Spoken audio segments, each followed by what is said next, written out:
तो ये जितने भी स्टूडेंट्स हैं सिविल सर्विस की प्रिपरेशन करने वाले, चाहे वो यूपीएससी की प्रिपरेशन कर रहे हो या फिर एमपीपीएससी के, अगर उनके मन में डाउट है कि शॉर्ट नोट्स या फिर सिनॉप्सिस कैसे बनाएं, तो ये है एक छोटा सा ड्राफ्ट। चूंकि मैं ज्योग्राफी पढ़ाता हूँ तो मैंने ज्योग्राफी के सिनॉप्सिस तैयार किए हैं, जो मैं आपको एक उदाहरण के रूप में समझाता हूँ, जिससे आप समझ पाओ या फिर आपको एक गाइडलाइन मिल सके कि आप अपने शॉर्ट नोट्स और फिर सिनॉप्सिस को कैसे बनाएं।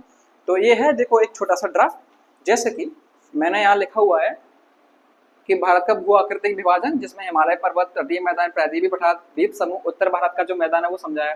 फिर हिमालय पर्वत के बारे में बताया कि हिमालय पर्वत बलित पर्वत उदाहरण, सबसे ऊंची और तीसरी लंबी श्रेणी, निर्माण, 33 भूषणती। फिर इसका विभाजन बता दिया मैंने, मान हिमालय इतने में लिख दिया। फिर लघु हिमालय, शिवालिक श्रेणी, फिर ये ट्रांस हिमालय के बारे में, जिसमें हमने काराकोरम श्रेणी की बात करी, लद्दाख श्रेणी, जास्कर श्रेणी, और फिर ये है आपका पूर्वी पहाड़ियाँ, फिर हिमालय का प्रादेशिक विभाजन। तो ये जो सारी चीजें हैं वो बहुत आसान भाषा में लिखने का जो प्रयास किया है मैंने।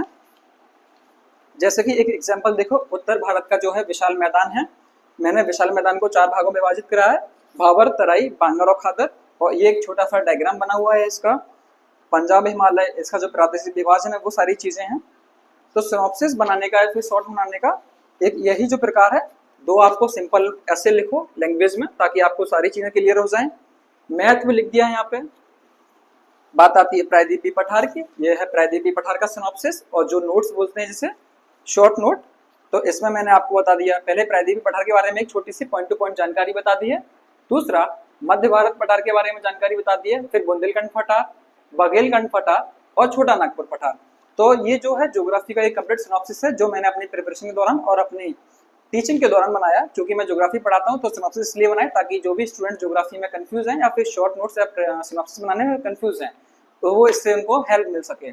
शॉर्ट नोट और क्विक सिनॉप्सिस का फायदा क्या होता है, तो आपके एग्जाम टाइम में जब आपके मेंस के एग्जाम चलते हैं तो हमें जो है रिवीजन करने का टाइम नहीं मिलता, तो हम इसको है ना सिर्फ 1 घंटे में पढ़ सकते हैं।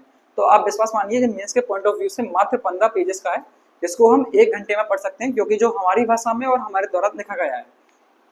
तो ये है फायदे सिनॉप्सिस के। Thank you.